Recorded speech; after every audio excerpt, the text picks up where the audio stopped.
በነገራችን ላይ አውቆ ነው የሚያስመስለው። ዳኒ ጋይስ አለ ሰው አጠገብ ዳንኤል ይሰማል። ስለ የመጣ ነው ዳንኤል ለማግኘት እንዳገኘው እንጃ። በቪዲዮ መታየት አለበት ሲቀበል። ወይኔ ገጠር የሚሄዱ እኮ ነው የሚመስለው ጋይስ። አይደለም ገባ ላይቭ ላይ ያዩዋችሁ። ስለዚህ ምንም ማረጋችሁ ይገቡ ነገርኳችሁ። አንገባም መቼም አንሸወድ ያለ ነው ሰፈር ነው አይደል? ጎረቤቶች ናቸው። ለምን እናንተ ማጠጉት ነው? ፋታችሁ እኮ ነው ወደዚህ ምንም ፈርተን አይደለም። ይኸውልህ ቤት በራፍ ላይ ነው ያለ ነው። ሌላ ግርግር ከምንፈጥር ነው ወደዚህ ጠጋ ብለን እናውራ። በቃ ና ለምን ነው ከዛ ትሄዳላችሁ? አብረሽ ግን ጂል እኔ ጦርነት የምነሳ መሰለኝ ጋይስ። ፈርቻለሁ። እስራኤልና ኢራን ሆነዋል ዛሬ። አብረሽ ምን ታረጊ ጋይስ? የራሱ ሞት አረገ። ግን የዳኒ ይሰማል አባቴ። ስልኬ ስጡኝ አልኳችሁ።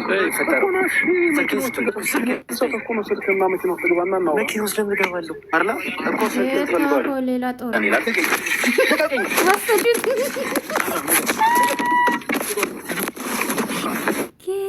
ጋይስ ወሰዱት። እናቴ ትሙት።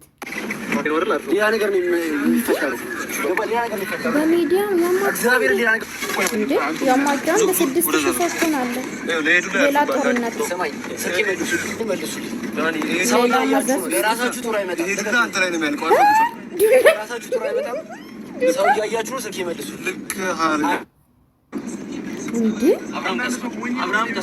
ፋራ ናችሁ እነዚህ እናቶች። ሞት ፋራ ናችሁ። ህዝብ እኮ የተከታተላችሁ ነው።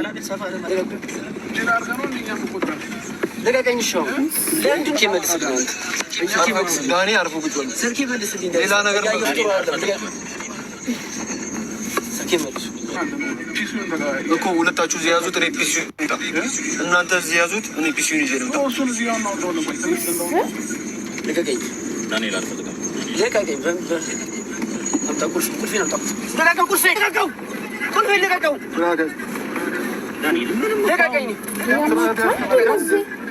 ልጅ የሚያግዱት በሚዲያ ምንድን ነው የምታስተላልፉ?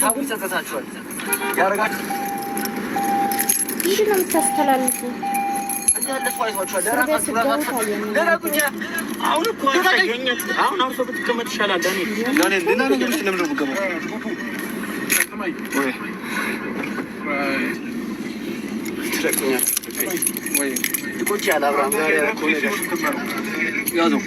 ግን ያማቸውን እስር ቤት እንዳትገቡ በሚዲያ ያስተላለፋችሁ ኢማን ጋይስ